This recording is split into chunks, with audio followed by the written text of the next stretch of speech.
సత్య సాక్షి అనుదిన మన్నా ద్వారా మీ అందరికీ శుభోదయం. నేటి యొక్క వాగ్దానము కీర్తన 145:20. యెహోవా తను ప్రేమించు వారందరినీ కాపాడును. యెహోవా తను ప్రేమించు వారందరినీ కాపాడును.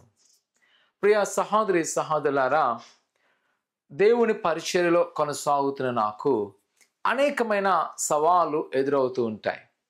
కొన్నిసార్లు అనేకమైన అపాయకరమైన పరిస్థితులను నేను చూస్తూ ఉంటాను. కానీ నేను ఎన్నడూ భయపడను.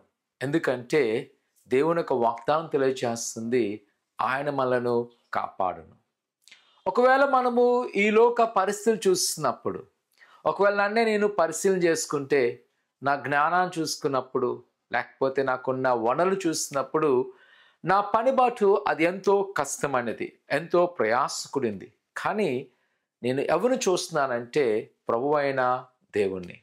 కావున ఆయన నన్ను కాపాడుతున్నాడు. ఒకవేళ ఈరోజు నా ప్రియ కుమార్తె నీ జీవితంలో కూడా ఆయన కాపాడడానికి సంసిద్ధంగా ఉన్నాడు. ఆందోళన చెందక, అధైర్యపడక, ప్రభువు మన పక్షం ఉన్నాడు. అయితే మనం చేయాల్సిన విషయం ఏంటి అంట, ఆయనను ప్రేమించాలి. యెహోవా తను ప్రేమించే వారందరినీ కాపాడును. ఆయన ఎవరినైనా కాపాడని సంసిద్ధంగా ఉన్నాడు. అదే సమయంలో మనం చేయాల్సిన పని ఆయన ప్రేమించాలి. ఆయన ప్రేమించనగా ఆయన ఆజ్ఞలను గాయకొనాలి. ఈరోజు దేవుని యొక్క వాక్యం ద్వారా నేను ప్రోత్సహిస్తున్నాను. ఆయన ఆజ్ఞలను గాయకొనండి. ఆయన మాటలు యందు నమ్మకించండి. ప్రభు నీ పట్ల గొప్ప కార్యం చేయను. ప్రార్థన చేసుకుందాం.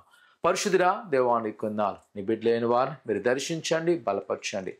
నీ కృపాక్షములతో నింపండి. వారికున్న ప్రతి కొదులు మీరు తీసివేసి, ఇదిగోనైనా నిన్ను ప్రేమిస్తుండగా, నీ ఆజ్ఞలో పడుతుండగా వారిని కాపాడండి.